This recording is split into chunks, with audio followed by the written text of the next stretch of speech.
Hello friends, welcome back to my channel physics official. Friends, जैसा कि पिछली videos में मैंने बताया था कि हमारी एक एनसीईआरटी बेस्ड सीरीज़ चल रही है जिसमें मैं आपसे एनसीईआरटी बेस्ड समरी डिस्कस कर रही हूँ क्लास 6 to 12। चलिए इस सीरीज़ का मैं 4th पार्ट डिस्कस कर रही हूँ आपसे। ठीक है, ऑलरेडी मैंने 3 पार्ट डाल चुकी हूँ। इसकी एक अलग प्लेलिस्ट बना रखी है मैंने, NCERT science NCERT class 6 to 12। उसमें आप जाकर चेक कर लीजिएगा और लिंक डिस्क्रिप्शन बॉक्स में है। वीडियो को ज़्यादा देर ना करते हुए शुरू करते हैं। बात करते हैं हम प्रकाश का वर्ण विक्षेपण के बारे में। ठीक है, जो कि एक प्रिज्म में देखा जाता है। हम देखते हैं कि जब भी कोई एक लाइट पड़ती है, कोई भी एक वाइट लाइट रिफ्लेक्ट करती है प्लेन मिरर से, तो वह उस पर रिफ्लेक्ट करती है और रिफ्लेक्ट होने के बाद में एक वो 7 लाइन में ट्रांसमिट हो जाती है। जैसे कि मान लीजिए ये एक प्लेन मिरर है। ठीक है, ये प्लेन मिरर इस यहाँ पर एक लाइट आई। ठीक है, वो यहाँ से रिफ्लेक्ट करके गई। मान लीजिए यहाँ देखिए, मैं आपको मान लीजिए देखिए ये एक प्लेन मिरर है। ठीक है, प्लेन मिरर है, यहाँ से ये लाइट आई। ठीक है, ये यहाँ से लाइट आके ऐसे रिफ्लेक्ट होके चली गई। ओके, रिफ्लेक्ट होके गई। यहाँ पे एक प्लेन मिरर लगा रखा है। ठीक है, यहाँ से ये इस तरह से रिफ्लेक्ट होके आई। तो ये जो लाइट है ना, ये 7 रेज में डिस्पर्स हो जाएंगी।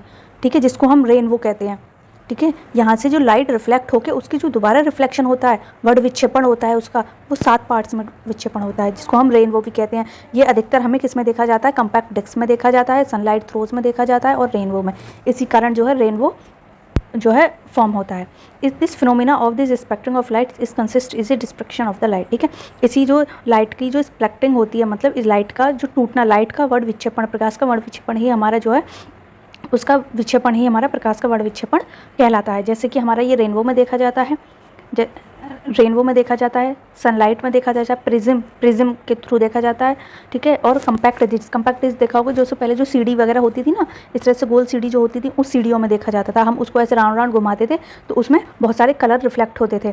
ठीक है, नेक्स्ट हम बात करते हैं स्पेरिकल मिरर के बारे में। Mirror whose reflecting surface is curve. Mirror की जो रिफ्लेक्शन है वो कर्व होती है। जैसे कि देखिए, मान लीजिए ये कोई एक मिरर है। ठीक है, मिरर है, इसमें ये वाला जो पार्ट है, ठीक है, ये इसमें अगर हम इसकी पॉलिश पीछे की साइड कर देंगे, ठीक है, क्या अगर हम इसकी ये पॉलिश पीछे की साइड कर देंगे तो इसको हम बोलेंगे कॉनकेव मिरर।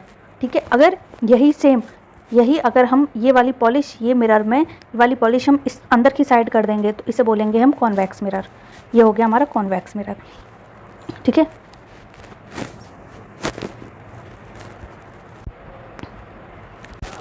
हम बात करते हैं कॉनकेव मिरर की प्रॉपर्टीज़ के बारे में। जो कॉनकेव मिरर की प्रॉपर्टीज़ हैं, ठीक है, देखिए जैसे कि हमने बताया था, कॉनकेव मिरर की पॉलिश जो है किसकी तरफ से होती है? बाहर की तरफ से पॉलिश होती है कॉनकेव मिरर की। इसमें क्या होता है कि कन्वर्जेंट मिरर होता है। ठीक है, कन्वर्जेंट का मतलब होता है, जैसे कि मान लीजिए यहाँ पे कोई एक इमेज है, ये यहाँ से हुई, ठीक है, रिफ्लेक्ट होकर इधर आई, तो जो इमेज है वो कन्वर्जेंट बनेगी, इमेज जो है वो यहाँ पर कन्वर्जेंट बनेगी। ठीक है, ये हो गया हमारा कॉनकेव मिरर। ऐसी कॉन्वेक्स मिरर में ये होता है, पॉलिश इधर की साइड होती है। ठीक है, रिफ्लेक्ट हुआ, यहाँ इमेज है, रिफ्लेक्ट हुआ, तो ये जो इमेज है वो डाइवर्जेंट बनेगी, इमेज जो है पीछे की साइड बनेगी। ये हो गया डाइवर्जेंट मिरर। ठीक है, इसीलिए जो कॉन्वेक्स मिरर को हम लोग डाइवर्जेंट मिरर कहते हैं और कॉनकेव मिरर को हम कन्वर्जेंट मिरर कहते हैं। ओके, नेक्स्ट करते हैं यूजेस। कॉनकेव मिरर का कहाँ यूज़ होता है? कॉनकेव मिरर का हम यूज़ करते हैं व्हीकल्स में, ठीक है, और हेडलाइट्स में यूज़ करते हैं। सेकंड, कॉनकेव मिरर को डेंटिस्ट यूज़ करते हैं ताकि जो पेशेंट का जो टीथ है वो बड़ा बने। ठीक है, कॉनकेव मिरर जो है कन्वर्जिंग मिरर कहा जाता है क्योंकि जो उसमें इमेज है वो बड़ी बनती है और रियल इमेज बनती है। ठीक है, और जो कॉनकेव मिरर है वह सेविंग मिरर में भी यूज़ होता है ताकि फेस जो है वो बड़ा दिखे।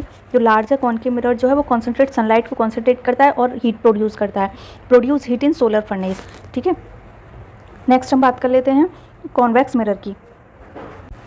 कॉन्वेक्स मिरर हमारा जो है वो यूज़ होता है किसमें? व्हीकल्स में यूज़ होता है। व्हीकल्स में किस तरह से? डायमंड्स इमेज के लिए। ठीक है, जब हम देखते हैं आगे हमारा शीशा लगा हुआ, पीछे की तरफ का हमें देखना होता है तो हम उसके लिए कॉन्वेक्स मिरर का यूज़ करते हैं। ठीक है, किसके लिए? देखिए, कर्व आउटवर्ड वाइडर और आउटवर्ड देखने के लिए हम कॉन्वेक्स मिरर का यूज़ करते हैं। कॉन्वेक्स मिरर के ट्रैफिक लाइट्स में भी यूज़ होता है, blink light and traffic lights में भी यूज़ होता है। ठीक है, और जो है सिक्योरिटी मिरर के रूप में भी कॉन्वेक्स मिरर का यूज़ होता है।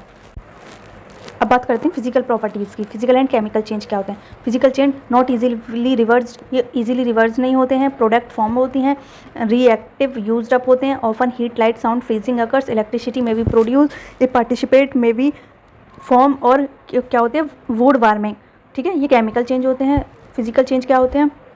इजीली रिवर्सेबल होता है physical change, no new product, कोई नया प्रोडक्ट नहीं होता है, स्टेट चेंज होते हैं, और जैसे कि एग्जांपल होते हैं इसके आइस मेल्टिंग। ठीक है। अब नेक्स्ट हमारा है खरीफ क्रॉप एंड रबी क्रॉप। हम देखे होंगे क्रॉप्स जो होती हैं वो 2 टाइप्स की होती हैं, खरीफ क्रॉप्स एंड रबी क्रॉप्स। ठीक है। खरीफ क्रॉप्स कौन सी होती हैं? खरीफ क्रॉप जो रेनी सीजन में शुरू होती हैं, ठीक है, उन्हें हम खरीफ क्रॉप कहते हैं, जो कि एक अप्रैल और मई के बीच में, अप्रैल और मई के बीच का जो पीरियड होता है वो खरीफ क्रॉप्स का पीरियड होता है। ठीक है, जो रेनी सीजन्स में शुरू होती हैं। और जो रबी क्रॉप है वो सितंबर और अक्टूबर के बीच में होती हैं। ठीक है, सितंबर और अक्टूबर के बीच में होती हैं, जो कि मानसून के अंत में शुरू होती हैं या विंटर सीजन में शुरू होती हैं, या monsoon end of the monsoon या फिर beginning of the winter season. Kharif crops जो हैं उन्हें मानसून क्रॉप्स भी कहते हैं, और रबी क्रॉप्स को विंटर क्रॉप या स्प्रिंग क्रॉप्स भी कहते हैं। अब बात कर लेते हैं फाइबर्स के बारे में। ठीक है, फाइबर्स क्या होते हैं? फाइबर, ठीक है, वस्त्र सामग्री की विविधता, फाइबर्स टू फैब्रिक, फाइबर से फैब्रिक कैसे बनता है वो हम बात कर लेते हैं। वस्त्र सामग्री विविधता मतलब डाइवर्सिटी ऑफ क्लोथ मटेरियल, जैसे कि कॉटन होता है, वुलन होता है, सिल्क होता है, सिंथेटिक। हमें पता है जो कॉटन जो क्लोथ्स हैं वो बहुत तरीके के होते हैं, कॉटन के होते हैं, वुलन के होते हैं, सिल्क के होते हैं, सिंथेटिक होते हैं। इनका ये फाइबर होता है अलग अलग। ठीक है, और ये धागे से बनते हैं। धागे को हम एक एक्वेरेसी में या फिर एक कंफर्ट जोन में या फिर एक तरीके से हम उसको लगाते हैं। ठीक है, तो उसको हम क्या बोलते हैं? फैब्रिक बोल देते हैं। यार्न को, धागों को अगर हम एक साथ व्यवस्थित कर दें तो वह वस्त्र बना देती है, उसे हम फैब्रिक कहते हैं। ठीक है, फैब्रिक जो है यार्न को हम नाखून से खरोचिए या पतली डोरियों में विखंडित हो जाएगा। देखिए, अगर हम एक देखते हैं, अगर हमारा कोई कपड़ा है, ठीक है, कोई भी कपड़ा है, कपड़े को अगर हम जरा सा कट लगाते हैं उसमें बहुत सारे धागे धागे से निकल आते हैं। ठीक है, वो क्या होते हैं? यार्न होते हैं। इसी से हमें समझ में आता है कि जब हम धागों को एक साथ व्यवस्थित करते हैं तो उससे हमें क्या बनता है? फाइबर बनता है। जो फाइबर हैं वो कई प्रकार के होते हैं। नेचुरल फाइबर होते हैं, सिंथेटिक, एनिमल बेस्ड फाइबर, रेशमी तंतु फाइबर, और प्लांट वेस्ट। प्लांट वेस्ट होता है हमारा कॉटन, जो कि कॉटन का, रुई का एक पेड़ होता है, वहाँ से हम रुई को तोड़ते हैं। ठीक है, उससे उसकी कताई होती है, उसका एक प्रोसेस होता है पूरा, जब हमें वो कॉटन का कपड़ा मिलता है। कॉटन जो हमें पेड़ से मिलता है। रेशमी तंतु जो सिल्क है वो एक सिल्क कीट का, कोकिन नाम का एक कीड़ा होता है, जिससे हमें वो रेशम का कपड़ा मतलब सिल्क फैब्रिक मिलता है। एनिमल बेस कौन से होते हैं? वूल, ऊन जो है हमारे किससे मिलती है? हमें ऊन भेड़ से, एनिमल से मिलती है। जूट, ठीक है, जूट हमें एनिमल बेस्ड हमारा होता है जूट। ठीक है, इसमें कॉटन गलत लिख दिया है, लेकिन animal and jute is animal based. Synthetic fibre, synthetic fibre क्या होते हैं? जो मिक्सड करके बनाए जाते हैं, जो दो फाइबर को मिक्स करके बनाया जाता है, जैसे पॉलिस्टर हो गया, लाइलॉन हो गया, एरिक्लिक हो गया। नेचुरल फाइबर, नेचुरल मतलब जो प्रकृति बेस्ड होते हैं, प्रकृति नेचुरल बेस्ड में हम यही 2 टाइप कर सकते हैं, animal based and plant based. जो एनिमल बेस्ड होते हैं और जो प्लांट बेस्ड होते हैं उनको हम नेचुरल फाइबर कहते हैं, जैसे कि कॉटन, जूट, रेशमी, वुलन। इसकी ना कुछ हिस्ट्री भी रही है इसकी क्लोथिंग मटेरियल की। प्राचीन काल में लोग जो है वृक्षों की छाल, पत्तियों, जानवरों के चमड़े आदि से शरीर ढकते थे। फ्लेक्स में भी एक पादप है जिससे प्राकृतिक तंतु प्राप्त होता है। प्राचीन मिस्त्री से वस्त्रों को बनाने के लिए रुई तथा फ्लेक्स की कृषि नील नदी के आसपास की जाती थी। सुई के आविष्कार के साथ लोगों ने वस्त्र की सिलाई करने के, पहनने के कपड़े तैयार किए। ये इसकी हिस्ट्री क्या है कि पहले लोगों को कपड़े के बारे में कोई जानकारी ही नहीं थी। पहले क्या करते थे लोग? पत्ते बांध लेते थे, ठीक है, पेड़ों की छाल से अपने वस्त्र बना लेते थे। उन्हें कोई इतना आइडिया ही नहीं था कि फैब्रिक क्या होता है प्राकृतिक में। फिर उन्होंने धीरे धीरे प्राकृतिक तंतुओं की खोज की, ठीक है, और उनसे वस्त्र बनाने शुरू करे। फिर उन्होंने सुई की आविष्कार करा। सुई से क्या हुआ? सुई से पहले उन्होंने जंगल में रहकर वो जो कांटे होते हैं ना, कांटे से अपने वस्त्र सिलने शुरू करे। कांटे से ही सुई की आविष्कार हुआ और उससे उन्होंने अपने वस्त्र सिलने शुरू करे। जैसे कि पहले कॉटन रोल्स होते थे, ठीक है, उनको गिनिंग करा गया, ठीक है, जिससे हमें क्या बना? फाइबर को स्प्रिन करा तो क्या बना? धागा। धागे को भी हम 2 टाइप्स के करके हम फाइबर बना सकते हैं। कैसे? एक तो किनेटिंग मतलब बुवाई करके, और एक किटिंग मतलब कताई करके, और एक वीविंग मतलब बुनाई करके। हम 2 तरीके से उनका फैब्रिक बना सकते हैं। ठीक है, किससे? फाइबर से हम उनका धागे में उनको एक तरह से व्यवस्थित करते हैं, हम उसका फैब्रिक बना सकते हैं। देखिए, अब बात करते हैं स्टार्टिंग मटेरियल इनटू ग्रुप्स। वस्तुओं को समूह के रूप में बनाना। हमारे चारों ओर बहुत सारी वस्तुएं, ठीक है, भोजन तथा वस्तुओं की तरह वस्तुओं के विभिन्न प्रकार हैं, जैसे पुस्तकें, वस्त्र, खिलौने, बर्तन आदि हैं। वस्तुओं के समूह बनाने के बहुत से ढंग होते हैं, जैसे कि गोल करना, खाने योग्य बनाना, प्लास्टिक बनाना, कुछ शीशे के आदि बनाना। ठीक है, ये मटेरियल्स हैं हमारे। ठीक है, मटेरियल्स को, इसके बहुत सारे गुण होते हैं, प्रॉपर्टीज़ होती हैं। किसी वस्तु को बनाने के लिए किसी पदार्थ का चयन किया जाता है। ठीक है, पदार्थ के गुणों तथा उपयोग को जानने हेतु वस्तुओं में प्रयोजन किया जाता है। जैसे कि पहले उसका दिखावटी मतलब वह दिखने में किस तरह का लगता है। ठीक है, मटेरियल को सबसे पहले हम यही देखेंगे ना कि वो दिखता कैसे है। प्राय पदार्थ एक दूसरे से भिन्न दिखाई देते हैं, जैसे लकड़ी है, लोहा है, तांबा, एल्यूमिनियम, ये एक दूसरे से अलग दिखाई देते हैं। जो लोहे और तांबे में कुछ समानताएं होती हैं, लेकिन वो लकड़ी में नहीं पाई जाती हैं। ठीक है, ये एक उनकी प्रॉपर्टी हो गई। नेक्स्ट है जैसे ऐसे पदार्थ जिसमें यदि जिसमें चमक होती है, जैसे कि लोहा, तांबा, एल्यूमिनियम, सोना। जैसे कुछ धातुएं ऐसे होती हैं जो अपनी चमक खो देते हैं, ठीक है, वायु की नमी के अभिक्रिया के कारण होता है, इसीलिए उनको ताजे कटे प्रश्नों पर ही चमक दिखाई देती है, ठीक है। बहुत समय चमक होती है, लेकिन बहुत से होते हैं जो अपनी चमक खो देते हैं। दूसरी उनकी हार्डनेस, दूसरे आप मटेरियल का पता कैसे लगा सकते हैं, उनकी कठोरता के कारण, ठीक है। वे पदार्थ जिसमें बहुत ज़्यादा संपीड़ित किया जाता है, ठीक है, जैसे वो कोमल पदार्थ कहलाते हैं, और जिसमें बहुत ज़्यादा संपीड़न करना कठिन होता है उन्हें हम कठोर पदार्थ कहते हैं, ठीक है। थर्ड आता है हमारा विलेय या एविलेय। कुछ मटेरियल सॉल्यूबल होते हैं और कुछ मटेरियल इनसॉल्यूबल होते हैं, ठीक है। ऐसे पदार्थ जो जल में विलीन हो जाते हैं वो सॉल्यूबल कहलाते हैं, जो जल में विलीन नहीं होते हैं उन्हें इनसॉल्यूबल कहते हैं, ठीक है। जैसे कि गैस जल में विलय हो जाती है जबकि अन्य नहीं होती हैं। जल में विलय ऑक्सीजन गैस जल में रहने के कारण जंतुओं एवं पादपों के लिए आवश्यक होती है। अब बात करते हैं पारदर्शिता की, ठीक है, ट्रांसपेरेंसी। कुछ मटेरियल जो होते हैं वो आर पार देखे जा सकते हैं, ठीक है, कुछ पदार्थ आर पार देखे जा सकते हैं, उन्हें पारदर्शी कहते हैं, जैसे कि कांच हुआ, जल हुआ, वायु हुआ। लेकिन कुछ पदार्थ जो हैं वो आर पार नहीं देखे जा सकते, उन्हें अपारदर्शी कहते हैं, ठीक है। कुछ पदार्थ ऐसे होते हैं जिनको देखा तो जा सकता है परंतु स्पष्ट नहीं देखा जा सकता, उन्हें पारभाषी कहते हैं, ठीक है। ऐसे पदार्थों को अपारदर्शी, पारदर्शी, पारभाषी के रूप में समूहों में बांट सकते हैं, ठीक है। ये होगी हमारी मटेरियल।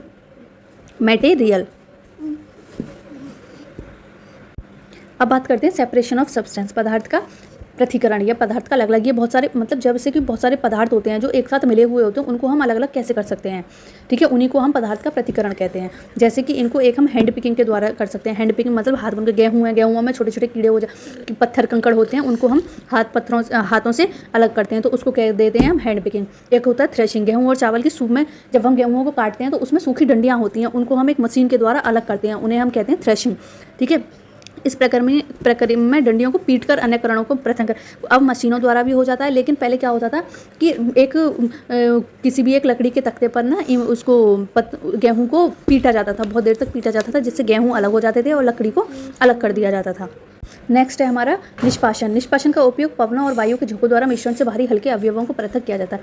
इससे क्या करते हैं कि जैसे कि हम कूलर या पंखे लगा देते हैं, या फिर नेचुरल हवा जो आती है उससे हम ऊपर से खड़े होकर धीरे धीरे मटेरियल को डालते हैं, जो भी हमारा सब्सटेंस होता है उसको धीरे धीरे हिलाते हैं। उससे क्या होता है, हवा के झोंकों से उसके अंदर जितनी भी गंदगी होती है वो अलग हो जाती है और मिश्रण अलग हो जाता है। नेक्स्ट है हमारा सेविंग। चालन विधि ऐसी है जो मापों में अंतर को पृथक करने में किया जाता है। आटे से चोकर, जैसे चलनी हुई, चलनी को हम छानते हैं, उसको हम चालन के रूप में कह सकते हैं, जिससे हमारा आटा अलग हो जाता है, चोकर अलग हो जाता है, ठीक है। उस प्रोसेस को हम क्या कहते हैं, चालन।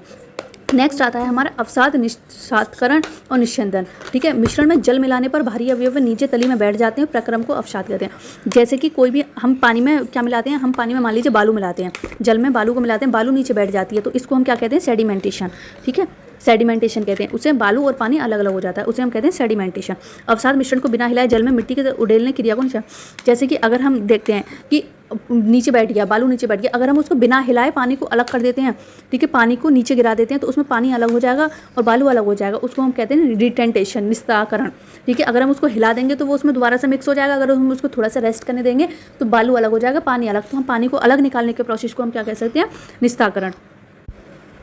नेक्स्ट है हमारा, यही सिद्धांत ऐसे द्रव्यों को पृथक करने में भी उपयोग में लाया जाता है जो आपस में मिश्रित नहीं होते, जैसे तेल और जल, ठीक है। चाय में सारी पत्तियां छनी रह सकती हैं, इस प्रक्रम को निशांत या फिल्टर कहा जा सकता है। जैसे चलनी से हम चाय को छानते हैं, जिससे चाय पत्ती और वो पत्तियां ऊपर रह जाती हैं चलनी में और चाय नीचे हो जाती है, उसको हम कहते हैं निस्यंदन, ठीक है। नेक्स्ट है हमारा वाष्पन।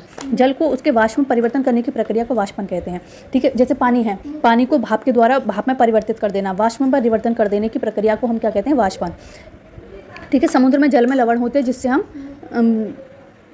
हम नमक प्राप्त करते हैं, ठीक है। नेक्स्ट हमारा यूजेस। सेपरेशन के बहुत सारे और क्या मेथड हो सकते हैं, क्या प्रयोग हो सकते हैं, जैसे कि कुछ मिश्रण ऐसे होते हैं जो अलग करने के लिए एक से अधिक विधियों का प्रयोग किया जा सकता है, जैसे रेत और नमक का मिश्रण। जल में मिलाकर कुछ देर के लिए रखना, निस्तारण या निस्यंदन द्वारा रेत से पृथक करना, नमक और जल को वाष्पन और संसंधन द्वारा अलग करना, ये कुछ इसके यूजेस हैं। जल वाष्प से उसकी द्रव अवस्था में परिवर्तित होने की प्रक्रिया को कॉन्सनट्रेशन कहते हैं या संघनन कहते हैं। नेक्स्ट हमारा मिश्रण से नमक, रेत तथा जल को निस्तारण, निस्संदन, वाष्पन तथा संघनन द्वारा पृथक किया जा सकता है। क्या इसमें एक मेन इंपॉर्टेंट क्वेश्चन होता है, can water dissolve any amount of substance, क्या पानी को हम सभी प्रकार के सब्सटेंस के साथ मिला सकते हैं? देखिए इसका आंसर में है, जब कोई पदार्थ जल में घुलकर विलय बनता है तो उसे हम जल में विलयी कहते हैं। जो कोई पदार्थ जल में मिल जाता है, मिक्स हो जाता है, उसे हम विलयी सॉल्यूबल कह देते हैं। एक है, एक बीकर या ग्लास में 1 चम्मच नमक तथा एक जल में 1 चम्मच करके नमक जल में मिलाते रहें और जल में अधिक नमक नहीं घुल सकता, यह एक विलय संपादन विलय कहलाता है। मान लीजिए एक बीकर गिलास में पानी लिया, उसमें हम नमक घुमाते रहे, नमक भी एक क्वांटिटी तक उसमें डिजोल्व हो जाएगा, लेकिन एक पॉइंट ऐसा आएगा कि जिसमें वो नमक डिजोल्व नहीं होगा। इस विलय को हम संतृप्त विलय कहते हैं। ठीक है, गर्म करने पर नमक की मात्रा अधिक घोली जा सकती है। अगर हम उसी पानी को गर्म कर देंगे तो हम उसमें और नमक घोल सकते हैं। ठीक है, जल में विभिन्न विलय पदार्थ की समान मात्रा नहीं घुल सकती। ठीक है, जल में बहुत सारे विलय, बहुत सारे सॉल्यूबल ऐसे होते हैं उनकी मात्रा उसमें नहीं घुल सकती है। ठीक है, ये थी एक वीडियो, उसका समरी का नेक्स्ट पार्ट। ठीक है, अगर मेरी वीडियो अच्छी लगी हो तो प्लीज़ मेरी वीडियो को लाइक करो, शेयर करो और ज़्यादा से ज़्यादा शेयर करो। Thank you and thank you for watching.